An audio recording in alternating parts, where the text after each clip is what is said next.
जी doctor साहब आ गए आप लोग। करें स्टार्ट क्लास। एक आधा स्टूडेंट मिस है, अगर बुला सकते हैं तो उनको बुला लें। ठीक है, एक दफ़ा फिर से भी हम लोग यहाँ पर लिंक शेयर कर देते हैं, अगर किसी ने आना होगा तो आ जाएगा। ओके, चलें जी आगे बढ़ते हैं।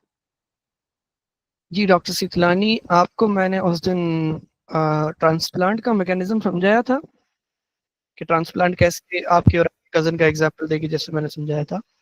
Yes sir, graft versus host reaction के लिए ना। हाँ, उस चीज़ के लिए जो मैंने आपको समझाया था वहाँ पे, तो यस सर। उसका ये सीन था कि उसमें जब आप ट्रांसप्लांट करते हो ना, तो ट्रांसप्लांट में ये होता है कि आपका एक होता है, देखिए, ग्राफ्ट वर्सेस होस्ट डिजीज को एक अलग वो है, एक सेगमेंट है। ठीक है, जब भी मैं ये क्या होता है कि आपके माइंड में जब कोई चीज कोई टॉपिक आता है ना, पहली चीज आती है, तो ट्रांसप्लांट की जब भी मैं नाम लेता हूँ आपके माइंड में ग्राफ्ट वर्सेस होस्ट डिजीज आती है, जो कि गलत यस है सर। मेरी नजर में। वो इसलिए गलत है, graft versus host disease transplant का एक हिस्सा है। ठीक है, जैसे फॉर यस सर। सपोज कोई कहे एशिया, तो आपके दिमाग में पाकिस्तान आ जाए, लेकिन एशिया में पाकिस्तान तो नहीं आता, बहुत सारे कंट्रीज आते हैं। इवन हम यस। लोग तो सिर्फ साउथ एशिया में आ रहे हैं। असल एशिया जो है वो तो मलेशिया और चाइनीज और जापानीज लोगों की है। Yes sir. इसी तरह से जो ट्रांसप्लांट है, उसका असल मकसद होता है कि आपने एक किडनी निकाल के यहाँ से दूसरे होस्ट ऑर्गन में, डोनर से होस्ट में डाली, तो होस्ट की जो बॉडी होगी वो इसके अगेंस्ट इम्यून जनरेट करेगी। ये है normal transplant rejection. Yes sir. अगर होस्ट की जो अगर जो डोनर है उसकी किडनी यानी जो ग्राफ्ट है वो reaction they against the host, इसको कहते हैं graft versus host disease. Yes इस सर। रिवर्स रिएक्शन को आपने पहले याद करा हुआ है, क्योंकि थोड़ा नाम फैंसी है। बाकी जो मेजर मैकेनिज्म है वो आपको बाद में याद आता है, जो कि मेरी नजर में गलत है। पहले आपको ये याद आना चाहिए कि जब भी किडनी ट्रांसप्लांट करेंगे तो जो होस्ट होगा वो ही एक्सेप्ट नहीं करेगा इसको, कि भाई इस कौन से इस बंदे को मेरी बॉडी में लेके आए हो बाहर से, इसको बाहर निकालो यहाँ से। Yes sir. अब जो रिजेक्शन होती है वो इधर विद इन मिनट्स हो सकती है, जिसको हम हाइपर अक्यूट बोलते हैं, वीक्स टू मंथ्स हो सकती है, अक्यूट बोलते हैं, 6 मंथ से ज्यादा बाद के बाद हो जाए, 6 मंथ्स के बाद हो जाए, मंथ्स टू ईयर्स में हो, क्रोनिक बोलते हैं। Yes sir.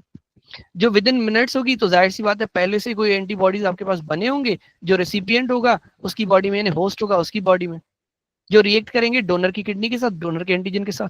इसको बोलते हैं, क्योंकि एंटीजन एंटीबॉडी रिएक्शन है, सेल के साथ रिएक्शन एंटीबॉडी का, टाइप 2 हाइपर सेंसिटिविटी एक्टिवेट करेगा कॉम्प्लीमेंट को, फर्दर वाइड स्प्रेड थ्रोम्बोसिस हो जाएगी ग्राफ्ट वेसल्स की, arrows with in the glomerulus जो आपको यहाँ पर दिख रहे हैं, इस्कीमिया होगा, फिब्रिनोइड नेक्रोसिस होगा, और आपका ग्राफ्ट आपको रिमूव करना पड़ेगा।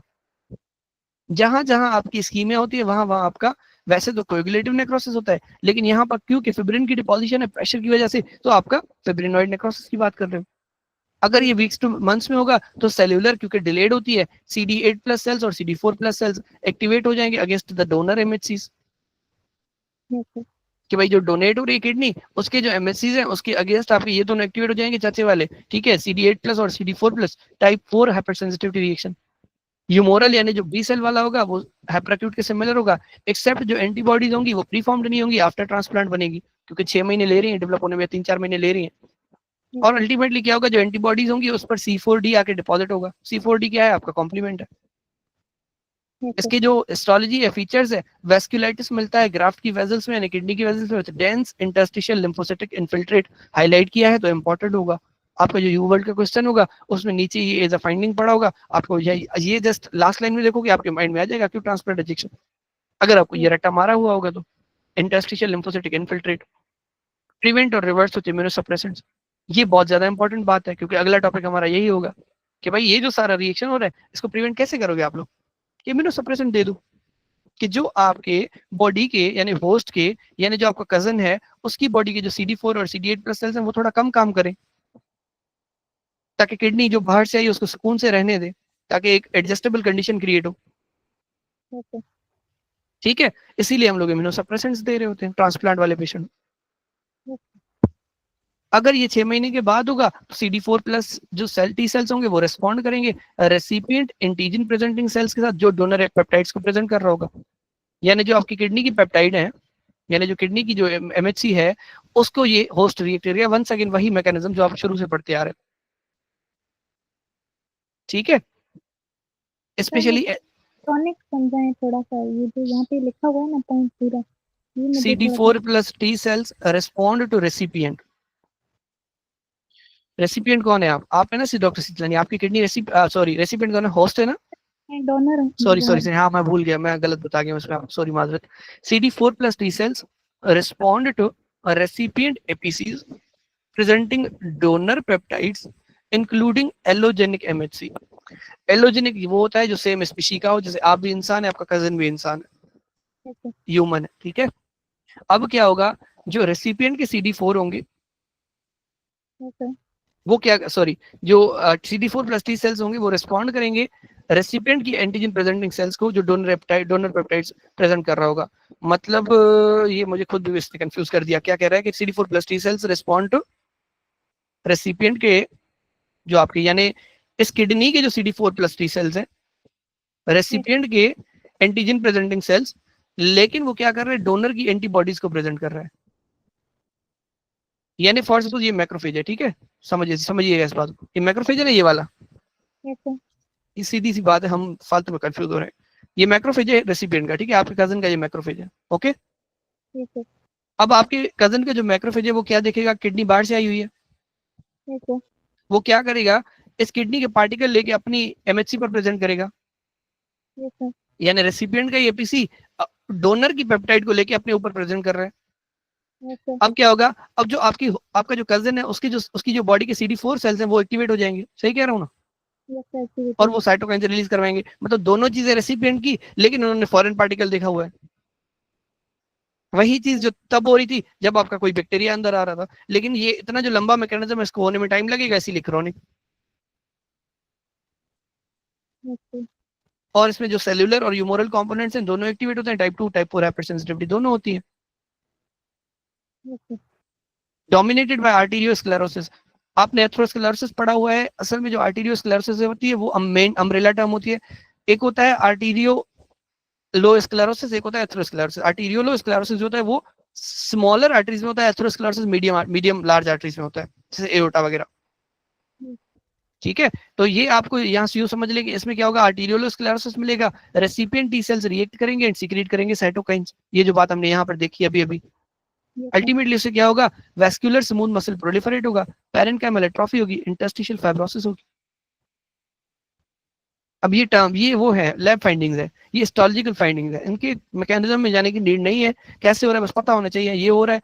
ये क्या होगा, जब आपका सवाल आएगा ना यहाँ पे, जैसे मैं आपको MCQ करवाता हूँ, ये लास्ट वाली जो स्टेटमेंट होगी ना, यहाँ पर लिख के देगा आपको कि भाई ये जैसे कोस्टल रिट्रैक्शन ये लिख के दिए इसने ऑन लंग एग्जामिनेशन, वो कहेगा on histology,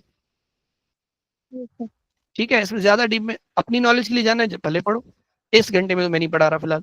organ specific examples क्या हैं कि भाई chronic allograft nephropathy, bronchiolitis obliterans, accelerated atherosclerosis, heart वाला scene, vanishing bile duct syndrome, ये सब आपके एग्जांपल्स हैं क्रॉनिक ट्रांसप्लांट रिजेक्शन में होते हैं सारे के सारे। लंग का ट्रांसप्लांट करोगे ये होगा, किडनी का ट्रांसप्लांट करोगे ये होगा, हार्ट का ट्रांसप्लांट करोगे या वेसल का ट्रांसप्लांट या कुछ भी करोगे या कोई भी ट्रांसप्लांट करोगे उसमें भी ये सब मिल सकते हैं, क्योंकि एंटीबॉडीज किसी का मुंह नहीं देखती, जहां की होंगी वहां को जाकर डिस्ट्रॉय करेंगी। अब यहाँ पर क्या होता है, जो ग्राफ्ट वर्सेस होस्ट डिजीज है उसमें क्या होता है कि जो आपने किडनी यहाँ पर लगाई है वो किडनी नखरे शो करती है रिवर्स। मेहमान कहता है कि ये मेजबान के घर में मैं क्यों रहूं, क्योंकि मेहमान जो है पैसे वाला होता है, इम्यूनो कॉम्पिटेंट होता है, उसके टी सेल्स जब प्रोलिफरेट करते हैं इनटू द गरीब यानी इम्यूनो कॉम्प्रोमाइज्ड होस्ट और रिजेक्ट करते हैं होस्ट सेल्स को with foreign proteins, severe organ dysfunction. ऐसे ही जैसे अमीर लड़की को आपने गरीब घर में ब्याह दिया, शादी करवा दी, अब वो गरीब अमीर लड़की कहती है कि मुझे क्यों यहाँ पर लेके आए भाई, इन गरीबों के यहाँ कौन रहेगा, ठीक है। तो उससे उन गरीबों का तौर चाल चलन देखा नहीं जाता, तो वो कहती है मुझे मेरी यहाँ से जान छुड़वाओ, वो अमर गंध बचाती है, सिवियर ऑर्गन डिसफंक्शन। मेरे एग्जाम्पल से आप लोग जज वो मतलब ट्रिगर मत हो जाना, ऑफेंस मत ले लेना, ठीक है, जस्ट आपको समझाने के लिए करता हूँ, जो मूवीज में देखा हुआ है मैंने वो बता रहा हूँ, ओके। समझ आ रही है बात कि ग्राफ्टेड आपका जो किडनी होगा वो होस्ट को क्या करेगा, अपोज करेगा, रिजेक्ट करेगा। इसका रीजन सबसे बड़ा क्या होता है, HLA मिसमैच, उस शादी में भी मिसमैच होता है। Most importantly HLA-A, HLA-B, DR antigen, रटा मार लो, ये 3 ऐसे एंटीजन है जिससे जो MHCs बनेंगी, 3 ऐसे HLA हैं जिनसे जो MHCs बनेंगी वो आपस में ट्रांसप्लांट वाले चक्कर में बहुत गबाटा करवाएंगी, मसला करवाएंगी। इनके इंक्रीज रिस्क होता है इनके साथ GVHD का, ग्राफ्ट वर्सेस होस्ट डिजीज का, टाइप 4 हाइपरसेंसिटिविटी रिएक्शन। अब जब टाइप 4 हाइपरसेंसिटिविटी रिएक्शन है तो जाहिर सी बात है आपको साइटोकाइंस रिलीज होंगे, एंटीबॉडीज रिलीज होंगी, मैक्यूलोपैपुलर रैश आ जाते हैं क्योंकि आपके जो प्लेटलेट होंगे वो डिस्ट्रॉय होते हो रहे होंगे, जॉन्डिस हो जाता है लिवर के मसले की वजह से, आरबीसी के टूटने की वजह से, डायरिया होता है, हेपेटोस्प्लेनोमेगाली होती है, लिवर और स्प्लीन दोनों की इनलार्जमेंट हो जाती है, usually in the bone marrow and liver transplant, क्योंकि इन दोनों रीजन्स में आपका लिम्फोसाइट बहुत ज्यादा होता है, यानी होस्ट का जो लिम्फोसाइट होगा, यानी जो डोनर का लिम्फोसाइट होगा, डॉक्टर सीतलानी का जो लिम्फोसाइट होगा, वो उनके कजन को बहुत नुकसान पहुंचाएगा। लेकिन अगर नुकसान हो रहा है तो कहीं कहीं फायदा भी होता है, ये चीज मैंने ऑलरेडी आपको पढ़ा दी है, potentially beneficial in the bone marrow transplant for leukemias. क्यों? अब क्या होगा, डॉक्टर सीतलानी के जो लिम्फोसाइट होंगे वो उनके जो कजन है, उनके जो एबनॉर्मल लिम्फोसाइट्स है उनको किल करेंगे, तो ल्यूकीमिया में क्या होता है, हमें यही करना होता है, लिम्फोसाइट नंबर को कम करके सर्वाइवल बढ़ाते हैं, बंदे का एज बढ़ाते हैं। किसी को नहीं समझ आया तो प्रीवियस लेक्चर एक सुन लेना, उसमें मैंने इसको डिटेल में समझाया हुआ है। For patients who are immunocompromised, irradiate blood products. अब हल क्या है भाई इसका, आप क्या करो, जो ब्लड प्रोडक्ट्स हैं ट्रांसफ्यूजन करने से पहले उनको इरेडिएट कर दो, उनसे जो जो आपके लिम्फोसाइट है उनको किल कर दो, ताकि एटलीस्ट जो ट्रांसफ्यूज्ड चीज है या डोनेटेड चीज है वो होस्ट की बॉडी में गंद ना मचाए। ठीक है, यस सर। ये पिक्चर देख लो आर्टेरियोलोस्क्लेरोसिस की, ये पिक्चर देख लो इंटरस्टिशियल लिम्फोसिटिक इन्फिल्ट्रेट की। अब ये मुझे भी हिस्टोलॉजी भूल गई है, मुझे नहीं पता होता कि मार्किंग कैसे ढूंढनी होती है, बट रटा मार लो, ये पिक्चर इस चीज की है, ये पिक्चर इस चीज की है, फिल वक्त के लिए ज्यादा शौक है तो लाइक क्वेश्चन पढ़ लो हिस्टोलॉजी के लिए, लेकिन इतनी ज्यादा आती नहीं है, ज्यादा से ज्यादा 2-3 पिक्चर्स आपके पास, मोर देन दैट, उससे ज्यादा नहीं आता। चले आगे। Yes sir. अब हमने बात करी थी कि ट्रांसप्लांट रिजेक्शन से बचने के लिए हमें इम्यूनोसप्रेसेंट देने होते हैं। सिंपल मकसद है, इम्यून आपके जो इम्यून सेल्स है उनको सप्रेस करेगा, बस। ठीक है, अब इसके डिफरेंट मैकेनिज्म होते हैं। ये क्या है, ये एक टी हेल्पर सेल है। क्या है डॉक्टर साहब ये? T helper cell. कैसे पता चला? क्योंकि इसके ऊपर CD4 है, यस सर। और CD4 के पास क्या होता है, टी सेल रिसेप्टर होता है, CD3 होता है अंदर की जानिब सिग्नल ट्रांसडक्शन के लिए। यही तो सिग्नल ट्रांसडक्शन है जो अभी हम पढ़ने जा रहे हैं। ठीक है, नॉर्मली क्या होता है, जो इंटरल्यूकिन 2 होता है वो यहाँ पर आके एक्ट करता है इस रिसेप्टर पे, इंटरल्यूकिन रिसेप्टर से मिलता है एमटॉर या मोटार, इसको जो भी बोलो, एमटॉर एक सब एक वो होता है, सेकंड मैसेंजर सिस्टम होता है जो प्रोलिफरेशन ऑफ जीन्स में हेल्प करता है। इससे क्या होता है, आपके इन्फ्लेमेटरी साइटोकाइन बनते हैं। ठीक है, समझ आ रहा है कुछ कुछ डॉक्टर साहब? Yes sir. Yes sir. Okay, हाँ।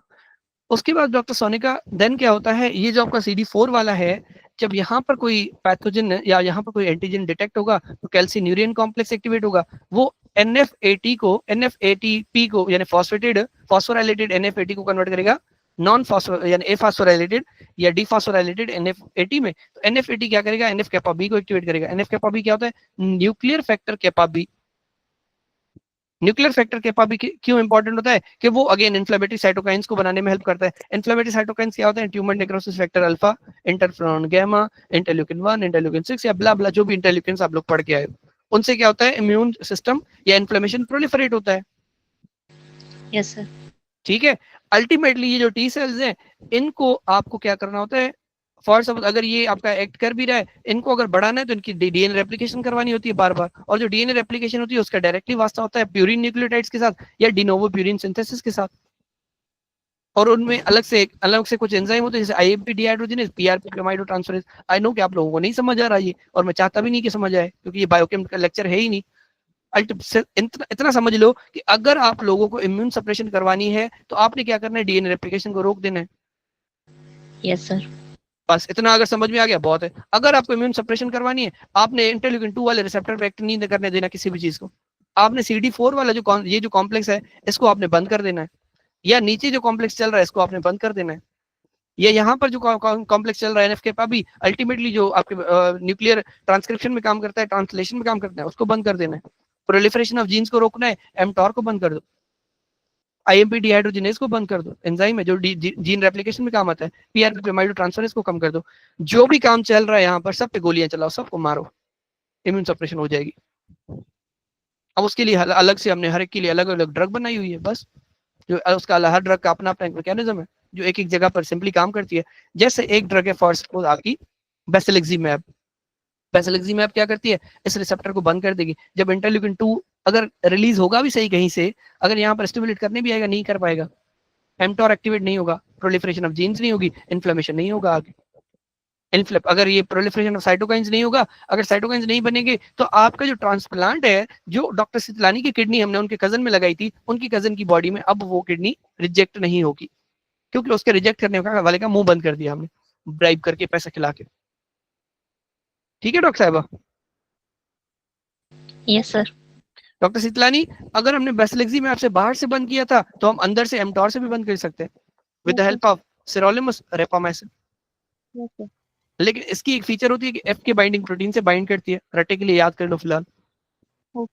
एक और भी चीज होती है जो एफ के बाइंडिंग प्रोटीन से बाइंड करती है, उसका नाम है टेक्रोलिमस, लेकिन वो कैल्सिन्यूरिन को इनहिबिट करती है, क्योंकि हमारे पास कोई ऐसी चीज नहीं है जो साइडो4, जो डायरेक्टली हम CD4 को बंद करवाएं। तो हमने क्या किया, कैल्सिन्यूरिन को बंद कर दिया with the help of tacrolimus या with the help of cyclosporine. जैसे टेक्रोलिमस और सिरोलिमस एफकेबीपी के साथ बाइंड कर रहे थे, तो आपकी जिंदगी को कोई मसला नहीं हो रहा था, आप लोगों ने मान लिया था कि हाँ ठीक है सर। तो इसी तरह साइक्लोस्पोरिन कह रहा है कि मैं भी साइक्लोफिलिन से बाइंड करूंगा। ये कह रहा है तुम्हारा कुत्ता कुत्ता, हमारा कुत्ता, तुम्हारा कुत्ता टॉमी, हमारा कुत्ता कुत्ता। ये कह रहा है तुम लोग एफकेबीपी से बाइंड करोगे तो ठीक है, मैं भी साइक्लोफिलिन से बाइंड करूंगा। ऐसे जस्ट याद करवाने के लिए बता रहा हूँ, इनका एक मैकेनिज्म है। साइक्लोस्पोरिन क्या करती है, साइक्लोफिलिन के साथ बाइंड करती है, एक कॉम्प्लेक्स बनता है जो आपके कैल्सिन्यूरिन को इनहिबिट करता है। समझ आ गया? Yes sir. अगर डायरेक्टली आपको एनएफ के पास भी, जो एक एंड पॉइंट है किसी भी इन्फ्लेमेटरी साइटोकाइन बनाने के लिए, उसको बंद करना है, ग्लूकोकॉर्टिकॉइड दे दो, जिसको हमने कॉर्टिकोस्टेरॉइड्स बोला हुआ है, बचपन से पढ़ते आ रहे, life saving agent. Yes sir. अगर आपने जीन रेप्लिकेशन को रोकना है तो एजाथायोप्रिन दे दो, जो 6 मार्केप्टोप्यूरिन बन जाता है। 6 मार्केप्टोप्यूरिन क्या करते हैं, पीआरपीपी अमाइडो ट्रांसफरेज को रोकती है। माइकोफिनोलेट दे दो, आईएमपी डिहाइड्रोजिनेज को रोकेगी। At the end of the day you are not getting the DNA replication, जो कि तुम्हारा गोल था। किस भी एंजाइम को जाके रोके या ना रोके, उसके बाप का मर्जी, तुम्हारा काम हो गया। अब ये कैसे इन एंजाइम्स को रोकती है, अब यहाँ पर अगर मैं जाऊंगा इंटीग्रेशन में तो टाइम लग जाएगा, फिलहाल रटा मारो कि mycophenolate IMP dehydrogenase, mycophenolate IMP dehydrogenase, mycophenolate IMP dehydrogenase. Azathioprine 6 mercaptopurine में कन्वर्ट होगा, PRPP amidotransferase, PRPP amidotransferase को ब्लॉक करेगा। ठीक है डॉक्टर साहब, समझ आ गया इतना? Yes sir. ओके। अब क्या है, इम्यूनोसप्रेसेंट्स क्या होते हैं, agents that block lymphocyte activation and proliferation. Obvious सी बात है, reduces acute transplant rejection by suppressing cellular immunity used as prophylaxis। Hyper acute को भी प्रिवेंट नहीं करता, क्रॉनिक को भी कम करता है, लेकिन फिर भी अक्यूट वाले को आप देते हो। अक्यूट वाले में आपने पढ़ा था ट्रीटमेंट होता है ये, वहीं से ड्राइव करके मैंने ये वाला टॉपिक निकाला। frequently combined to achieve greater efficacy with decreased toxicity। कि भाई ये क्या करते हैं हम लोग कि फार्ट सब हमने साइक्लोस्पोरिन दे रहे तो उसके साथ कोई और ड्रग दे देंगे, इनमें से ग्लूकोकॉर्टिकॉइड दे देंगे, ताकि हमें ज्यादा एफिकेसी मिले और टॉक्सिसिटी कम हो। एक ही ड्रग का मैक्सिमम डोज देने से बेहतर है 2 ड्रग्स के मीडियम डोज दे दो। ठीक है? Yes sir. मैक्सिमम डोज देने का सबसे बड़ा नुकसान क्या होता है, कभी कभार आपका जो पेशेंट होता है वो साइकेट्रिक वाला होता है, पागल होता है, फॉर सपोज ये बूढ़ा होता है बेचारा, वो एक ही जगह 2 गोली खा लेता है। अगर उसने डोज ओवर ले लिया, उसको एडवर्स इफेक्ट आ जाएंगे। अब आपने 2 ड्रग्स को हाफ हाफ दिया हुआ है, अगर दोनों ड्रग्स अगर डबल ले भी लाए तो भी काम, तब तो भी इतना मसला नहीं होगा, क्योंकि एक खा ले, कोई एक ड्रग इतनी ज्यादा टॉक्सिसिटी नहीं करवा रही। अब ये जनरल फार्माकोलॉजी का जो फिलहाल अपने सबकॉन्शियस को बताओ, बाकी जनरली इतना याद रख लो कि हम लोग कॉम्बिनेशन बनाते हैं, जैसे एंटी कैंसर ड्रग्स का कॉम्बिनेशन बनाते हैं, ठीक है, जैसे वारफारिन क्लोपिडोग्रिल का कॉम्बिनेशन बनाते हैं, तो इस तरह से यहाँ कॉम्बिनेशन बना सकते हैं हम लोग, गेट ग्रेटर फार्माकोलॉजिक इफेक्ट्स और decrease adverse effects. Chronic suppression increases risk of infection malignancy. Obvious सी बात है, अगर आपने क्रॉनिकली सप्रेस किया हुआ है अपने टी सेल्स को, तो वो टी सेल्स आपको इन्फेक्शन से भी प्रोटेक्ट नहीं करेंगे, एंटी ट्यूमर एक्टिविटी भी प्रोवाइड नहीं करेंगे वाया CD8+ सेल्स या नेचुरल किलर सेल्स। तो आपको क्या होगा, मैलिग्नेंसी बढ़ती जाएगी। तो आपको एक चीज का फायदा तो हुआ, इम्यूनोसप्रेशन का नुकसान भी हो रहा है। ठीक है? Yes sir. Okay, I know आपके सर से तो जा रहा होगा थोड़ा थोड़ा, बट फार्मा है, आपको वैसे भी खुद ही याद करनी है। जस्ट मैकेनिज्म था जो मैंने आपको क्लियरली पढ़ा दिया। अब अगर आप साइक्लोस्पोरिन को वंस अगेन देखोगे, ऊपर भी थोड़ा नजर मारते हो कि साइक्लोस्पोरिन क्या करता है, कैल्सिन्यूरिन को इनहिबिट करता है, बाइंड करता है साइक्लोफिलिन से, ब्लॉक करता है T cell activation by preventing interleukin 2 की ट्रांसक्रिप्शन। क्योंकि अल्टीमेटली आपका इंटरल्यूकिन 2 की ट्रांसक्रिप्शन नहीं हो रही, इन्फ्लेमेटरी साइटोकाइन जीन्स की ट्रांसक्रिप्शन नहीं हो रही। ट्रीटमेंट किसका है, ऑटोइम्यून कंडीशंस का, जैसे आपका psoriasis, rheumatoid arthritis. Adverse effect क्या है, नेफ्रोटॉक्सिसिटी सबसे ज्यादा है, और याद रखनी है hypertension, hyperlipidemia, neurotoxicity, gingival hypoplasia, hirsutism, याद तो सब कर रहे हैं, लेकिन नेफ्रोटॉक्सिसिटी ऐसे याद हो जैसे अब्बा का नाम याद है। ठीक है, यस सर। ओके। उसके बाद अगेन आपका टेक्रोलिमस जो है वो क्या होता है, कैल्सिन्यूरिन इनहिबिटर होता है, यहाँ पर देख के आए हो, लेकिन ये बाइंड साइक्लोस्पोरिन से, साइक्लोफिलिन से नहीं करता, FK506 बाइंडिंग प्रोटीन से करता है, FKBP बोलते हैं इसको, रटे वाली चीज है। ब्लॉक करता है टी सेल एक्टिवेशन को बाय प्रिवेंटिंग IL-2 की ट्रांसक्रिप्शन। बोल्ड इसलिए किया है क्योंकि इसका ऊपर वाले का मैकेनिज्म यही है, इसका नीचे वाले का मैकेनिज्म यही है। इम्यूनो सप्रेशन के लिए यूज करते हैं। Solid organ transplantation, why solid लिखा है क्योंकि किडनी सॉलिड होता है, लिवर सॉलिड होता है, ब्लड सॉलिड नहीं होता, तो ब्लड में नहीं करोगे इसको। Similar to cyclosporine, increase risk of diabetes and neurotoxicity. अगर मैंने इसको हाईलाइट करके लिखा हुआ है, कहीं पे सवाल आया होगा मेरे पास, इसको ऐसे याद रखो जैसे अपनी पसंदीदा आइसक्रीम का नाम याद है कि भाई इंक्रीज रिस्क ऑफ डायबिटीज और न्यूरोटॉक्सिसिटी, टेक्रोलेमस, बात करता हूँ। कोई जिंजिवल हाइपरप्लेजिया नहीं होती, कोई हिर्सुटिज्म नहीं होता। Both calcineurin inhibitors are highly nephrotoxic, especially higher, especially in higher doses in patients with, especially in higher doses or in patients with decreased renal function। ऐसे पेशेंट जिनमें आप हायर डोज दे रहे हो साइक्लोस्पोरिन या टेक्रोलेमस का, ठीक है, साइक्लोस्पोरिन या टेक्रोलेमस का हायर डोज दे रहे हो, या बंदे का रीनल फंक्शन काम नहीं कर, किडनी इतना ज्यादा काम नहीं कर रही, ड्रग को मेटाबोलाइज नहीं कर पा रही, ड्रग को बाहर एक्सक्रीट नहीं कर पा रही, तो आपके नेफ्रोटॉक्सिसिटी ज्यादा होगी। दोनों ऑप्शंस पड़े हुए हैं, साइक्लोस्पोरिन अटेम्प्ट करोगे, साइक्लोस्पोरिन नहीं पड़ा हुआ टेक्रोलेमस करोगे, कि किडनी को ये किडनी के फंक्शन को खराब करता है। ठीक है, बात जब सिरोलेमस की आ रही है तो रेपामाइसिन बोलते हैं इसको, ठीक है, ये एमटॉर को इनहिबिट करता है, देख लो सिरोलेमस यहाँ पर, यकीन नहीं आ रहा तो क्या करता है, एमटॉर इनहिबिटर बाइंड करता है FKBP के साथ, ब्लॉक करता है T cell activation and B cell differentiation by preventing responses to interleukin 2। बात वही चल रही है इंटरल्यूकिन 2 वाली, कि ऊपर से इंटरल्यूकिन 2 को इधर हम बेसिलैक्सिमैब से बंद करते या नीचे से हमने एमटॉर से बंद करते। इसका क्या निमोनिक बनाया हुआ इन्होंने, किडनी ट्रांसप्लांट रिजेक्शन में यूज करते हो, ये दोनों किडनी ट्रांसप्लांट में नहीं कर सकते थे क्योंकि नेफ्रोटॉक्सिसिटी करवाते थे, ये स्पेशली यूज करते हैं सिरोलिमस और basiliximab. Kidney transplant rejection prophylaxis especially sir बेसल्स किडनी ट्रांसप्लांट, जहां पर निमोनिक आएगा आप लोग अपनी आंखें खोल लोगे। जो बेसिलैक्सिमैब है ये डायरेक्टली आपके रिसेप्टर के अगेंस्ट मोनोक्लोनल एंटीबॉडी है, एक ऐसी एंटीबॉडी जो लैब में बनाई गई हो किसी खास बी सेल से, किसी एक खास मोनोक्लोनल बी सेल से, और वो जो एंटीबॉडी है वो आपने इंटरल्यूकिन 2 रिसेप्टर के अगेंस्ट छोड़ दी है, रिसेप्टर डिजेनरेटेड तो इंटरल्यूकिन 2 बाइंड नहीं कर पाएगा, फर्दर प्रोसेस नहीं हो पाएगा, क्योंकि आपके ये जो दोनों है ये अल्टीमेटली क्या कर रहे हैं, आपके डिवीजन या यूं समझ लें प्रोलिफरेशन वाले साइटोकाइंस को रोक रहे हैं, तो पेनसाइटोपिनिया हो सकती है, इंसुलिन रेजिस्टेंस हो सकता है, हाइपरलिपिडीमिया हो सकता है, नॉट नेफ्रोटॉक्सिक। अगर मैच कर रहे हैं आपस में इनके एडवर्स इफेक्ट, जैसे ऊपर हाइपरलिपिडीमिया वगैरह था, तो आप वो याद कम करोगे, जो डिफरेंट है वो ज्यादा याद करोगे। याद तो बाकी सब करना है, फर्स्ट एड का कॉमा भी नहीं छोड़ना आपने, चाहे आपको 2 साल क्यों ना लग जाए। Kidney survives synergistic with cyclosporine, आपने क्या करना है, सिरोलिमस और साइक्लोस्पोरिन का एक कॉम्बिनेशन बना के आपने इन दोनों इनको देना है किडनी वाले पेशेंट्स को, ठीक है, ताकि अगर थोड़ा ये नेफ्रोटॉक्सिक है तो ये बचत भी कर देगा आपकी। ड्रग इल्यूटिंग स्टेंट्स क्या होते हैं, क्या होते हैं ड्रग इल्यूटिंग स्टेंट्स, डॉक्टर साहबा बताएंगी मुझे कोई आप में से?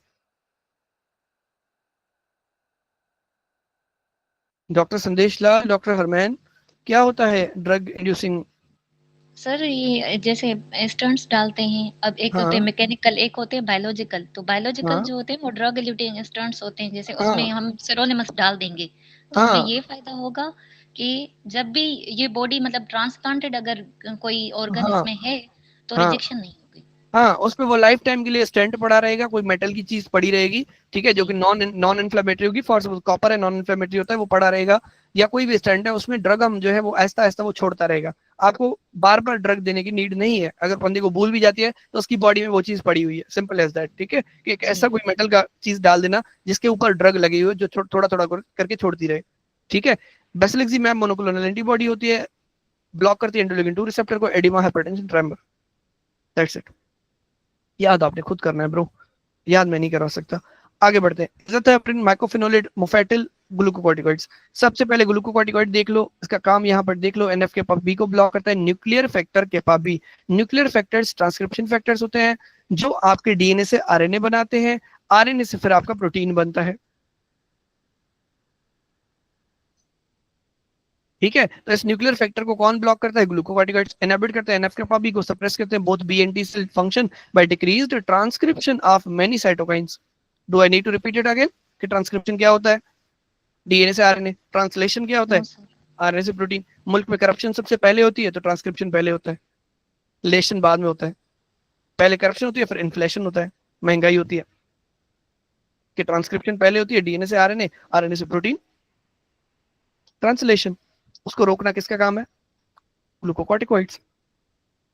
इंड्यूस करता है टी सेल के अपॉप्टोसिस। जाहिर सी बात है, अब अगर आपके पास डीएनए मटेरियल ही नहीं होगा या प्रोलिफरेटिंग आपके प्रोटीन ही नहीं होंगे, खाक बनेगा आपका, टी सेल आगे बढ़ेगा, अपॉप्टोसिस कर जाएगा।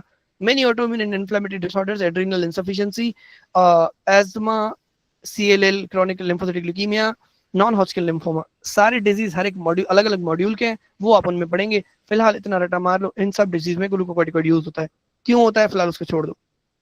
कुशिंग सिंड्रोम में इसका एक अपना एक काम है, ठीक है। सॉरी, टॉक्सिसिटी क्या है? कुशिंग सिंड्रोम करवा देता है, कॉर्टिसोल बढ़ जाएगा, कुशिंग सिंड्रोम की फीचर्स आएंगी, ऑस्टियोप्रोसिस करवाएगा, हाइपरग्लाइसीमिया, डायबिटीज, एमेनोरिया, एड्रीनो।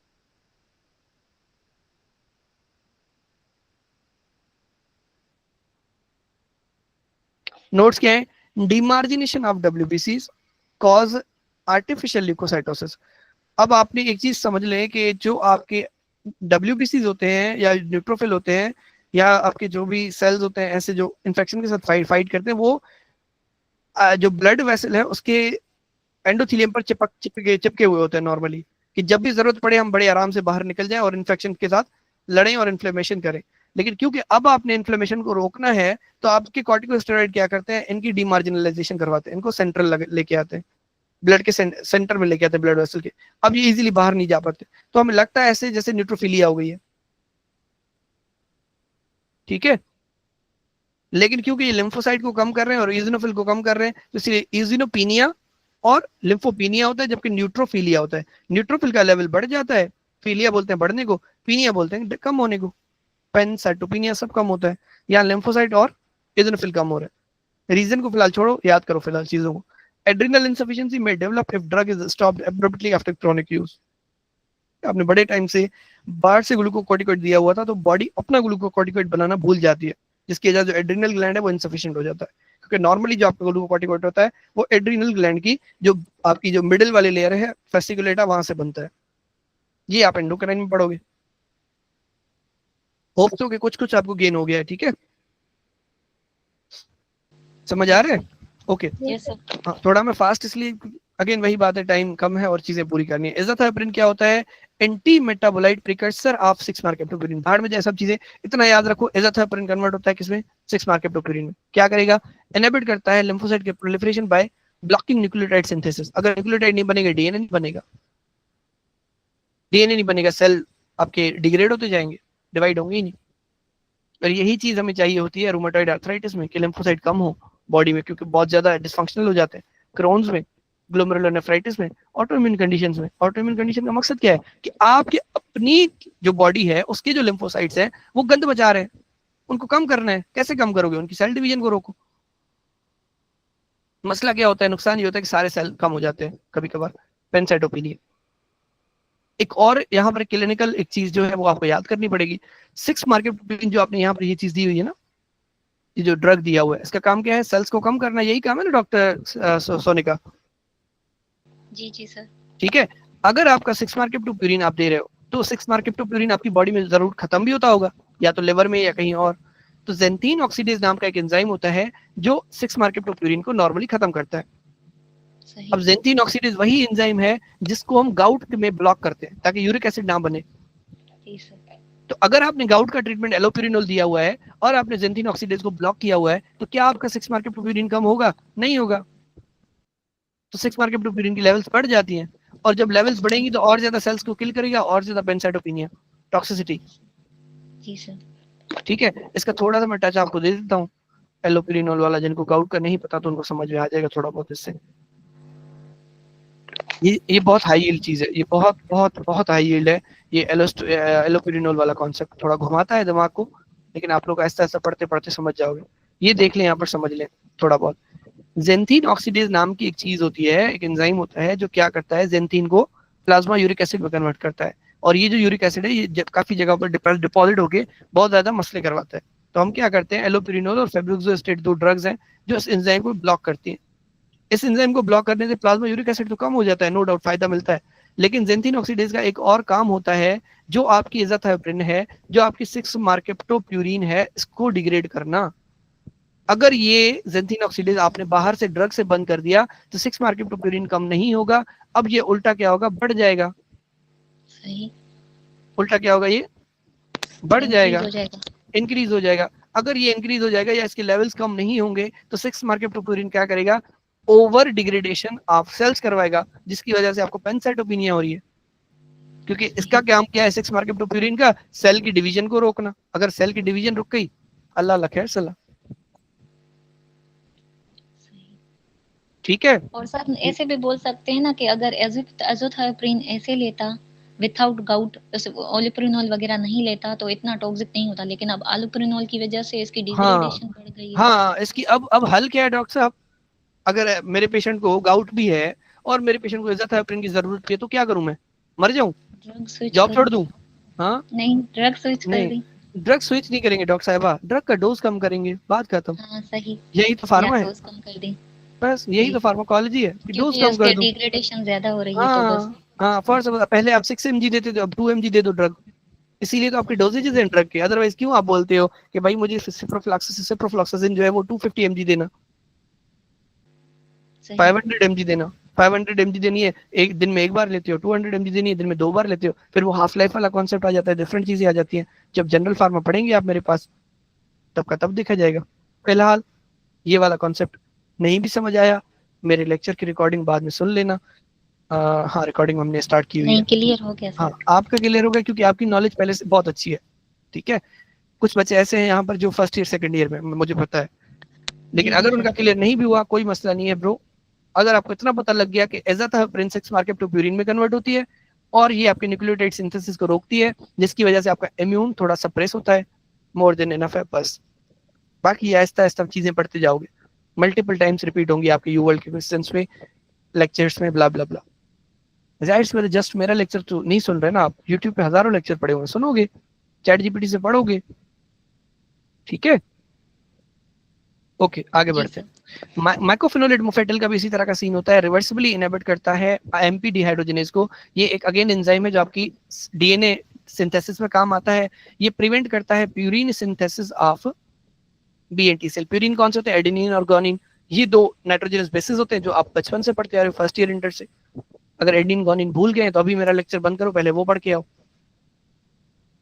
ठीक है, कि एडेनिन गुआनिन आपके डीएनए के बेसिस होते हैं, अगर वो नहीं बनेंगे तो डीएनए नहीं बनेगा।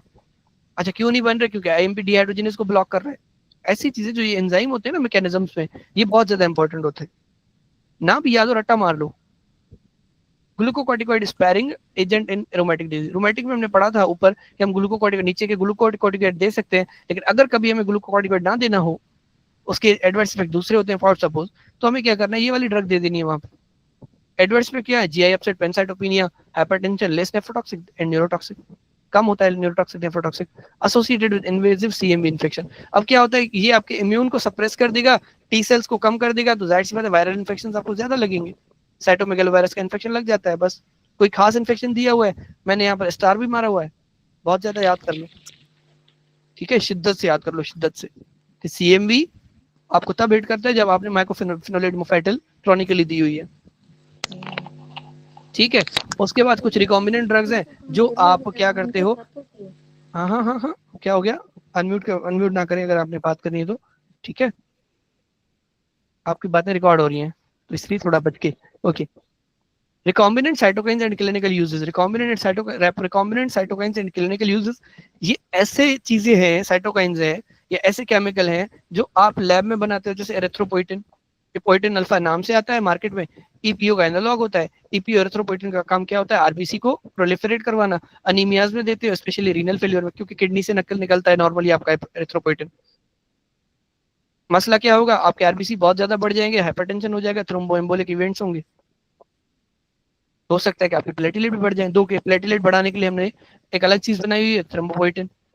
किस नाम से आती है? रेमिप्लास्टिम, एल्ट्रोम्बोपेग, थिंक एल्ट्रोम्बोपेग टीपीओ रिसेप्टर एगोनिस्ट। ये टीपीओ रिसेप्टर पे एगोनिस्ट की तरह काम करता है, ये टीपीओ का एनालॉग होता है। ठीक है, ये समझिए इस बात को। ये फर्स्ट ये एक रिसेप्टर है टीपीओ का। अगर एक चीज, एक केमिकल है जो आपके इस शेप का है फॉर सपोज, और यहाँ पर आके बाइंड करता है, तो ये टीपीओ एनालॉग है। और अगर ये इस रिसेप्टर को स्टिमुलेट करता है कि जानी जब तुम्हारे पास टीपीओ बाइंड करने आए तो अच्छे से तुम काम करना, तो ये टीपीओ एगोनिस्ट होता है। ठीक है, थोड़ा सा डिफरेंस है, बस याद कर लो कि एक टीपीओ के रिसेप्टर का एगोनिस्ट है, दूसरा टीपीओ की ड्रग की तरह खुद का टीपीओ के केमिकल की तरह ही काम करता है। रेमिप्लास्टिम बोलते हैं उसको। एल्ट्रोम्बोपेग क्या है? आपका टीपीओ रिसेप्टर एंटागोनिस्ट है। क्या करोगे? ऑटोइम्यून हेमोलिटिक, ऑटोइम्यून थ्रोम्बोसाइटोपिनिया हो रही है, प्लेटलेट कम होते जा रहे हैं, आपने प्लेटलेट बनाने के लिए स्टिमुलेट करवाना है, दे दो thromboplastin, thrombopoietin. Colony stimulating factors, फिल्ग्रास्टिम, सारग्रामोस्टिम, फिल्ग्रास्टिम, सारगेमोस्टिम, इनके नाम थोड़े बहुत अजीब होते हैं, मुझसे नहीं बोले जाते। Sargramostim, filgrastim, GCSF, GMCSF. Granulocyte monocyte colony stimulating factor, just granulocyte colony stimulating factor. तो मोनोसाइट आपको पता है ग्रेनुलोसाइट कौन से होते हैं? Mast cell, basophil, neutrophil, eosinophil. Leukopenia अगर आपको हो जाए तो recovery of granulocyte and monocyte का हो, तब आप ये वाली ड्रग दे देते हो। इंटरल्यूकिन 2 और इंटरफ्रॉन्स। इंटरल्यूकिन 2 क्या करता है? एल्डेस ल्यूकिन इसका ड्रग होती है, नेचुरल सेल को एक्टिवेट करता है, रीनल सेल कार्सिनोमा को खत्म करने में काम आता है, मेटास्टेटिक मेलानोमा को ट्रीट करता है। इंटरफ्रॉन अल्फा, बीटा, गामा।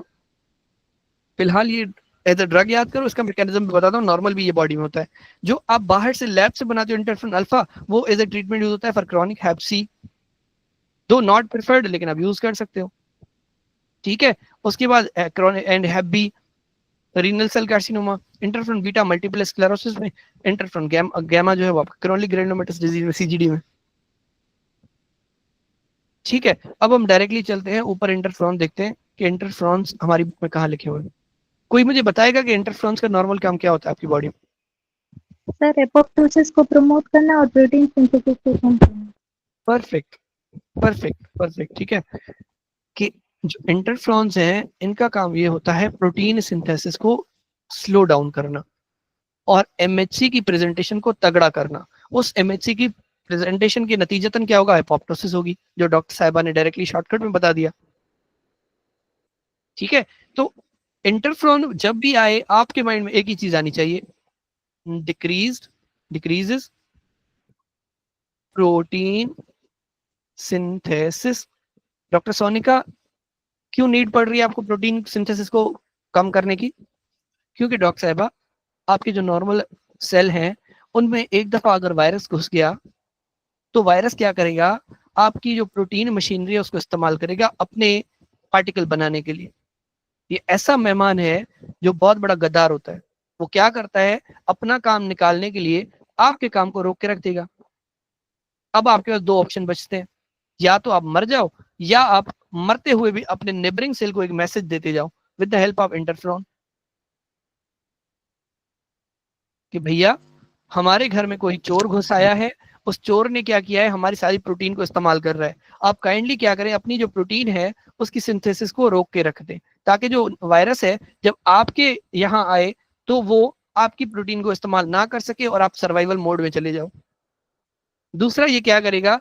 खुद अपनी जो एमएचसी होंगी, इंटरफ्रोन क्या करेगा? अपनी जो एमएचसी होंगी उसको एक्सप्रेस करवाएगा और यहाँ पर अपना एक झंडा गाड़ेगा, और जब जब CD8 सेल इस गली से गुजरेगा तो CD8 सेल देखेगा यार यहाँ तो झंडा लगा हुआ है रेड कलर वाला, मतलब ये घर जो है डेंजर में है। तो क्या करेगा? ग्रेन्जाइम परफोरेट रिलीज करवाएगा। ग्रेन्जाइम परफोरेट ने क्या करना है? कैस्पेज को एक्टिवेट करना है, कैस्पेज ने एपोप्टोसिस करवा देनी है। ये दो काम है आपके इंटरफ्रॉन के। इंटरफ्रॉन अल्फा हो सकता है, बीटा हो सकता है, गामा हो सकता है। A part of innate host defense, interferons interfere with both RNA and DNA viruses. Cells infected with a virus synthesize the glycoprotein, कि जो सेल इन्फेक्ट हुआ उसने एक ग्लाइकोप्रोटीन रिलीज करवाई, उसका नाम था इंटरफ्रॉन। ये जो बात हमने करी थी, which act on local cells priming them, कि नॉर्मल जो उसके साइड वाले सेल है इंटरफ्रॉन्स के, जो लोकल सेल्स हैं उसको प्राइम करेगा फॉर वायरल डिफेंस, कि जानी थोड़ा एक्टिवेट हो जाओ, by down regulating protein synthesis to resist potential viral replication and by up regulating MHC expression to facilitate recognition by of the infected cells. Also may play a major role in activating anti-tumor immunity। यही scene है anti tumour वाला, वही CD8 वाला, वही natural killer वाला, कि जब CD8 देखता है कि यार यहाँ पर MHC जो है वो एबनॉर्मल है, तो उसको ठोक के रख देगा सेल को। इसीलिए आपने क्या किया, इंटरफ्रोन्स आपने मार्केट में बनाना शुरू कर दिए, लैब में बनाए, ताकि आप क्रोनिक हेपेटाइटिस बी वायरल को ट्रीट कर सको। कैपोसी सार्कोमा जो ह्यूमन हर्पीज वायरस 8 होता है, उसका एक ट्यूमर है, उसको ट्रीट कर सको। हेरी सेल ल्यूकीमिया अभी पढ़ के आए हो, क्लेड्रिबीन और पेंटोस्टेटिन वाला जो मैंने पढ़ा है, और ये ट्यूमर है, तो ये आप इसके लिए यूज कर सकते हो इंटरफ्रोन्स, इसको किल करने के लिए। मतलब इंटरफ्रोन्स क्या है, सपोर्टिव रोल प्ले करते हैं किसी भी सेल को मरवाने के लिए। जैसे आपकी अम्मा को पता है कि आप जुआ खेल के आए हो, कोई लड़का है, ठीक है, कि जुआ खेल के आए या शर्त लगा के पैसे हार के आए क्रिकेट में, ठीक है, तो आपकी अम्मा क्या करेंगी, आपके अब्बा को बोलेंगी आज आपका बेटा ये काम करके आए, तो अब्बा क्या करेंगे, छितर मारेंगे। तो ये अम्मा का काम कौन कर रहा है, इंटरफ्रॉन। क्या आपको छितर पड़वाने, कि नॉर्मल सेल को छितर पड़वाने, अब नॉर्मल सेल को, कि जहां पर वायरस यानी जो जुआ का ख्याल है तुम्हारे दिमाग में वो निकल आए। हेरी सेल ल्यूकीमिया कोंडाइलोमा के नाटम में यूज कर सकते हो, रीनल सेल कार्सिनोमा में यूज कर सकते हो, malignant melanoma, multiple sclerosis, granulomatous disease, अभी नीचे तुम लोग पढ़ के आए अल्फा बीटा गामा सेपरेट करके, रटे तुम लोगों ने खुद मारने। एडवर्स इफेक्ट क्या है, फ्लू लाइक सिम्टम्स आ सकते हैं, जैसे तुम लोगों को फ्लू में होता है, नोज बहता है, ब्ला ब्ला ब्ला, जो भी सिम्टम्स है, ठीक है, फीवर, मलेज। उसके बाद रही बात डिप्रेशन की, डिप्रेशन हो सकता है, न्यूट्रोपीनिया हो सकती है, myopathy, interferon induced autoimmunity. 2 minute दीजिएगा मुझे, मैं आपसे फिर बात करता हूँ।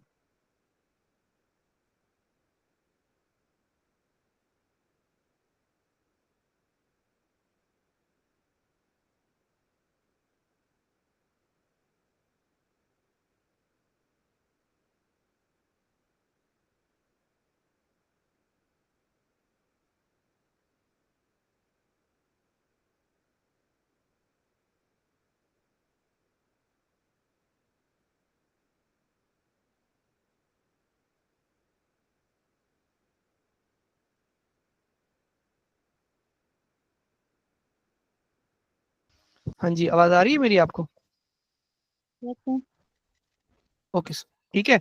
तो आगे हम समझ आ गया इंटरफ्रोन वाली बात, यस ठीक है, थोड़ी मैंने घुमाई हुई है। अगर आपको प्रोटीन सिंथेसिस और ये वाला याद है, एमएचसी वाला, मोर देन इनफ, या एपोप्टोसिस याद रखा हुआ है, मोर देन इनफ। ज्यादा इसमें से कुछ नहीं पूछता आपसे, इसलिए मैंने इस टॉपिक को उस टाइम छोड़ा हुआ था, ताकि आपको आगे जाके पढ़ाऊंगा। पूरा मेरे ख्याल से कवर हो गया, लेकिन एक टॉपिक को छोड़ के, ऐसे ही ना, एक टॉपिक हमने छोड़ा हुआ है, उसको हम रैपिडली कर लेंगे 5-10 मिनट में, ताकि हमारा, आप लोग थक गए होंगे आई नो, बट बस ये छोटा सा टॉपिक है। जब जब हम लोग ब्लड ट्रांसफ्यूजन करते हैं, हमने सिर्फ एक ही चीज पढ़ी है। आपने क्या पढ़ा है, जब ब्लड ट्रांसफ्यूज करते हैं तो आपका सबसे बड़ा कंसर्न होता है ब्लड ग्रुप में मैचिंग, यही होता है ना डॉक्टर साहबा? Yes sir. लेकिन इसका सिर्फ एक रिएक्शन है, अक्यूट हिमोलिटिक ट्रांसफ्यूजन रिएक्शन, जो ऑन द स्पॉट होता है, क्योंकि टाइप 2 हाइपरसेंसिटिविटी रिएक्शन होता है। क्या होता है, आपकी जो इंट्रावेस्कुलर हिमोलिसिस हो जाती है, क्योंकि आपका एपीओ इनकम्पेटिबिलिटी होती है। कि आपने क्या किया, बी ब्लड ग्रुप वाले पेशेंट को ए ब्लड लगा दी, क्योंकि ए ब्लड ग्रुप में जो आपका एंटीबॉडी होता है वो बी वाली होती है, फॉर सपोज, ठीक है। तो होस्ट का एंटीजन एंड सॉरी डोनर का एंटीजन, होस्ट की एंटीबॉडी रिएक्ट करते हैं, यहाँ पर एंटी बी एंटीबॉडी होगी, बी माइनस लिख देता हूं मैं इसको, डीप में ना भी जाए, इतना पता है ना तुम लोगों को कि बी ब्लड ग्रुप वाले को ए ब्लड नहीं लगानी, इतना पता है ना तुम लोगों को, इतनी एकल काम कर रही है ना? Yes sir. हाँ, समझ रहे हो ना मेरी बात, यस कि सर। भाई ए ब्लड ग्रुप वाला बंदा है तो उसको बी ब्लड ग्रुप नहीं लगानी, बेसिक सी नॉलेज है ना ये। अगर लगा दी तो क्या होता है, टाइप 2 हाइपरसेंसिटिविटी रिएक्शन होगा, एंटीजन एंटीबॉडी आपस में रिएक्ट करेंगे, एबीओ इनकम्पेटिबिलिटी हो जाएगी ड्यूरिंग ट्रांसफ्यूजन और within 24 hours due to preformed antibodies, जो कि ऑलरेडी पड़ी होती है, एंटी ए एंटीबॉडी हो या एंटी बी एंटीबॉडी हो, ठीक है। एक चीज समझ लो यहाँ से ही, कि डोनर का एंटीजन होता है, रिएक्ट करता है, होस्ट की एंटीबॉडी रिएक्ट करती है, समझ लो इस बात, कि जो ब्लड देता है उसका एंटीजन रिएक्ट करता है, जो ब्लड लेता है उसकी एंटीबॉडी रिएक्ट करती है, दैट्स इट। फीचर्स क्या आएंगी या प्रेजेंटेशन,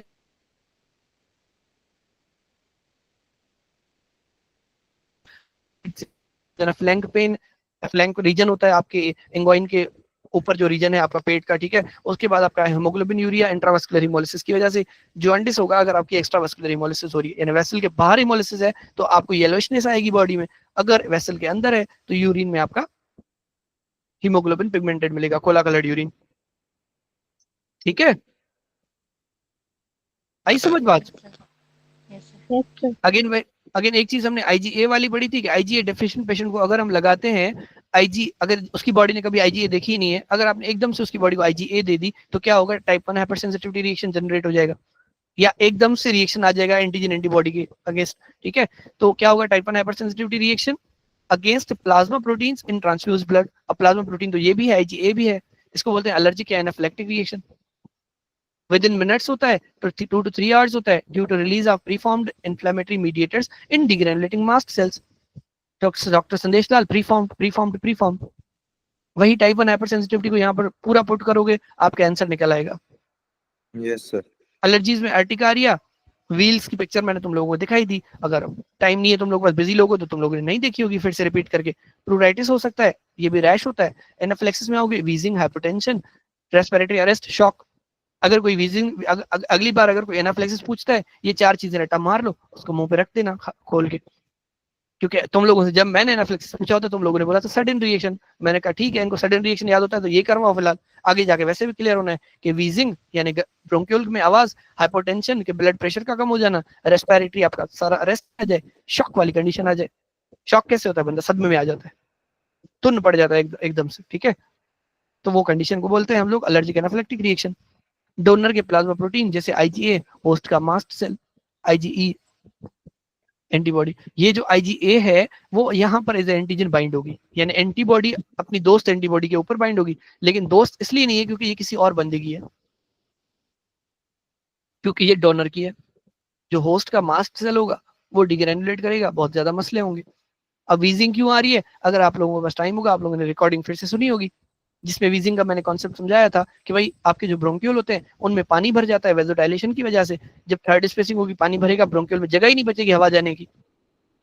तो ये ऐसे ही होता है जैसे हम सीटी मारते हो ना, लड़के तुम लोगों को लड़कियों को देख के सीटी मारते हैं ना, तो वो क्या करते हैं, या लड़का कोई, या आप लोग सीटी लगाओ, सीटी लगाने में क्या होता है, हम क्या करते हैं अपनी जो मुंह की स्पेस है उसको छोटा करते हैं, तो आवाज क्रिएट होता है, ठीक है। Okay, febrile non haemolytic transfusion reaction, यहीं से पता चल रहा है कि इसका ब्लड से कोई वास्ता नहीं है जनरली, कि ये नॉन हिमोलिटिक है, सॉरी ब्लड सेल रप्चर से कोई वास्ता नहीं है कि नॉन हिमोलिटिक है। फेब्राइल क्यों होता है, जब भी बात फेब्राइल क्या है, फीवर क्या है, मतलब बैक्टीरिया या न्यूट्रोफिल। तो आपके जो न्यूट्रोफिल होते हैं, जब आपने फॉर सपोज डॉक्टर सोनिका की ब्लड या डॉक्टर सीतलानी की ब्लड हमने निकाली, एक पिंट निकाली हमने, 1 लीटर ब्लड निकाली, ठीक है, वो हमने निकाल के किसी उसमें शॉपर में रखी, उस शॉपर में जब WBC तो आए होंगे ना डॉक्टर सीतलानी, जब आप ब्लड डोनेट करती है तो अपने WBC भी डोनेट करती है, तो वो WBC क्या करते हैं आपके, अभी तक वो अपने साइटोकाइन बना रहे होते हैं, क्योंकि उनको वही चीज याद है जब वो बॉडी में थे। अब वो जो साइटोकाइंस होंगे वो जमा हो जाएंगे। जब आप क्या करते हो, एकदम से किसी बंदे को ये वाली ब्लड लगा देते हो तो सारे साइटोकाइन उसकी बॉडी में चले जाते हैं, तो वो क्या कर देते हैं, fever, headache, chills, flushing, more common in children. भाई हल क्या है इसका, लिको रिडक्शन कर दो किसी भी तरीके से, आप उनके WBC को थोड़ा कम करो। रिएक्शन कितने टाइम में आता है, विद इन 1 to 6 आवर्स में, ड्यू टू प्रीफॉर्म्ड साइटोकाइंस। इसको बोलते हैं फेब्राइल। अभी तक RBC नहीं टूटा, सिर्फ जो साइटोकाइन है, क्योंकि जो आपका फीवर है वो होता ही साइटोकाइन की वजह से ना bro. 1,6 alpha, 1,6 alpha, septic shock, 1,6 alpha, interleukin 1, interleukin 6, TNF alpha. Donor WBC release preformed cytokine, जिसकी वजह से आपके सारे मसले हो रहे हैं। ट्रांसफ्यूजन रिलेटेड लंग इंजरी, एक चीज समझ लो, जिस बंदे में तुम लोग ट्रांसफ्यूजन कर रहे होते हो वो ऑलरेडी स्ट्रेस कंडीशन में होता है, सही है ना। या तो कोई रोड ट्रैफिक एक्सीडेंट में पड़ी होगी, जैसे डॉक्टर सोनिका ने आपको देखा था, डॉक्टर अमृता को, कि रोड पे पड़ी हुई है वो एक्सीडेंट में, ठीक है, मतलब वो ऑलरेडी किसी ना किसी स्ट्रेस में होता है ना, सही कह रहा हूँ ना।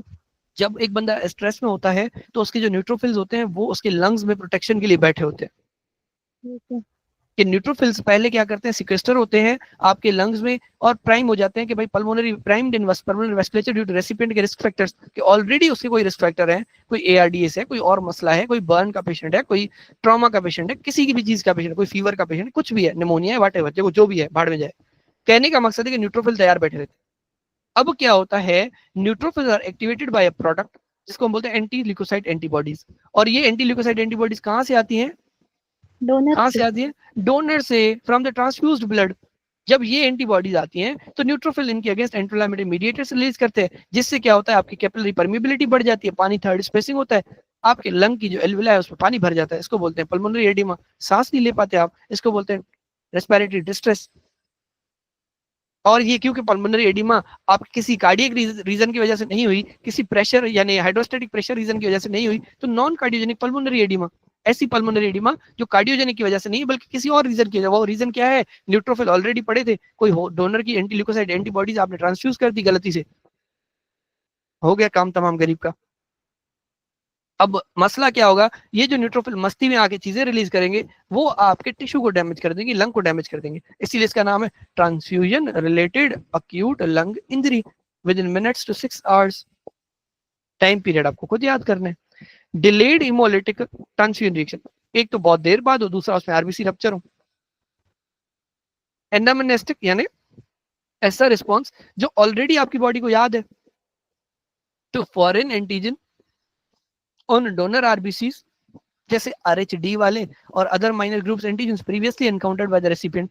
इसका क्लासिक एग्जांपल क्या है? एक लड़की होती है, ठीक है, फॉर सपोज एक लड़की है रुकैया, ठीक है, जो मिस रुकैया है, इनके जो हस्बैंड है असद, असद जो है वो पॉजिटिव होते हैं आरएच के लिए, लेकिन रुकैया नेगेटिव होती हैं आरएच के लिए, ठीक है।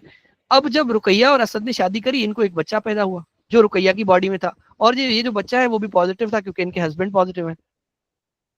अब ये पॉजिटिव बच्चे वाली जो ब्लड होगी, जब ये बच्चा रुकैया की बॉडी से रिलीज हो रहा होगा बाहर, जब प्लेसेंटा कट होगी, तो थोड़े बहुत इसके आरबीसीज यहाँ चले जाएंगे अम्मा के पास, और अम्मा की बॉडी में क्योंकि पॉजिटिव चीज आई है तो अम्मा क्या करेंगी? इसके अगेंस्ट एंटीबॉडीज जनरेट करेंगी। ठीक है doctor Sonika? Yes sir, ABO incompatibility होगी। हाँ ना करो, एबीओ इनकम्पैटिबिलिटी ऊपर है यार। सॉरी आरएचडी ठीक है, सॉरी फॉर माय गुस्सा, लेकिन आपने रिदम नहीं, तोड़ नहीं, दी मेरी मेरी इस वजह गलती। से। ओके, हाँ RH हाँ, मिक्स ना करो। आरएच अलग चीज है, एबीओ अलग चीज है, ठीक है, वो पहले ही आपके टॉपिक में पढ़ा के आ रहा जी हूँ। जी ओके, 1 सेकंड बता रहा हूँ। एक लड़की है रुकैया जो नेगेटिव है, आरएच नेगेटिव है, एक लड़का है असद जो आरएच पॉजिटिव है, दोनों को आपस में मोहब्बत होती है, निकाह होता है, शादी होती है, बेबी पैदा होता है। जो बेबी होता है वो आरएच पॉजिटिव होता है। जब बेबी अम्मा से डिलीवर होता है तो प्लेसेंटा से थोड़े आरबीसी ऊपर जाते हैं जो पॉजिटिव होते हैं। अब अम्मा क्या करती है, क्योंकि अम्मा ने ये वाले कभी देखा ही नहीं होता, तो वो एंटीबॉडीज जनरेट करवाती है। ये तो जो बच्चा है ये बाहर निकल आया, इसने अपना काम कर लिया। अब जो नेक्स्ट बेबी पैदा होगा, अब जो नेक्स्ट बेबी पैदा हुआ वो भी फॉर सपोज आपका पॉजिटिव है। अब अम्मा की जो बॉडी है उसके आईजीजीज तो यहाँ पर जा सकते हैं, और उन आईजीजीज में ये एंटीबॉडी भी जाएगी और इस बच्चे को डैमेज कर देगी। क्योंकि ये प्रोसेस होने में बहुत लंबा टाइम लगा, इसीलिए डिलेड है। और क्योंकि जो अम्मा की ब्लड है वो बेबी को ट्रांसफ्यूज हो रही है नेचुरली, ये भी एक ट्रांसफ्यूजन ही है, ठीक है, जो अम्मा की बॉडी में हो रहा है, तो वो जो ब्लड है वो अब बेबी को क्या करेगी? डैमेज करेगी। इसको बोलते हैं, और बेबी की एब्डोमेन में पानी भर जाएगा, इसको बोलते हैं हाइड्रोप्स फेटालिस, एरिथ्रोब्लास्टोसिस फेटालिस, कि फीटस के बॉडी में पानी भर जाना या फीटस की बॉडी के आरबीसी टूट जाना। तो एनामनेस्टिक रिस्पॉन्स है, ऑलरेडी मदर को याद है कि भाई ये वाला जो पॉजिटिव है ये मैंने ऑलरेडी कभी देखा हुआ है। डोनर आरबीसी डोनर कैसे हुए? क्योंकि ये जो पहला बच्चा था जिसका नाम था फॉर सपोज अजीज, ठीक है, आरेज जो बच्चा था, पहला नाम बच्चे का नाम था आरेज, ठीक है, जो आरेज की जो पॉजिटिव ऊपर गए थे वो अम्मा को याद है। अब जो नया बच्चा आया फॉर सपोज मोहम्मद, तो मोहम्मद के जो, या कोई भी बच्चा था, फॉर सपोज नजीब था, ठीक है, डॉक्टर जो सॉरी डॉक्टर नजीब याद आ रहा है मुझे, कोई भी बच्चा था, ठीक है, जो नजीब था, नजीब की बॉडी में अब वही एंटीबॉडीज रिएक्ट करेंगी आगे, ठीक है, और अदर माइनर ब्लड ग्रुप्स मतलब एंटीजन। फिर भी सेव होगा। हाँ, फर्स्ट बेबी जो आरेज होगा क्योंकि वो अम्मा की बॉडी से निकल आया है, दूसरा जो बेबी होगा नजीब, उसके साथ मसले होंगे, ठीक है। प्रीवियसली क्या लिखा हुआ है? डोनर आरबीसीज आरएचडी और other minor group antigens previously encountered by recipient typically causes extravascular haemolysis. Extravascular haemolysis करवाएगा, जैसे हमने वहां इंट्रावास्कुलर पढ़ी थी ज्यादातर एबीओ वाले में, यहाँ एक्स्ट्रावास्कुलर है, इसलिए जॉन्डिस होगा। कैसे प्रेजेंट करेगा आपके पास? जनरली सेल्फ लिमिटेड होती है, क्लिनिकली साइलेंट होती है, माइल्ड फीवर, हाइपरबिलिरुबिनीमिया, ऐसे प्रेजेंट करेगा क्योंकि अब आरबीसी टूट रहा है आपका। Onset over 24 hours, usually presents within 1 to 2 weeks due to slow destruction by reticular endothelial system. कि भाई रेटिकुलर एंडोथेलियल सिस्टम स्लोली उसको डिस्ट्रक्ट करता रहता है, इसलिए 1 से 2 वीक लेता है ये सब होने में। ठीक है, ये पूरा जो है हीम का कॉन्सेप्ट था, यूं समझ लो मैंने हीम से तुम लोगों का एक टॉपिक क्लियर करवा दिया। आई होप कि तुम लोगों को समझ आ गया होगा। Yes sir.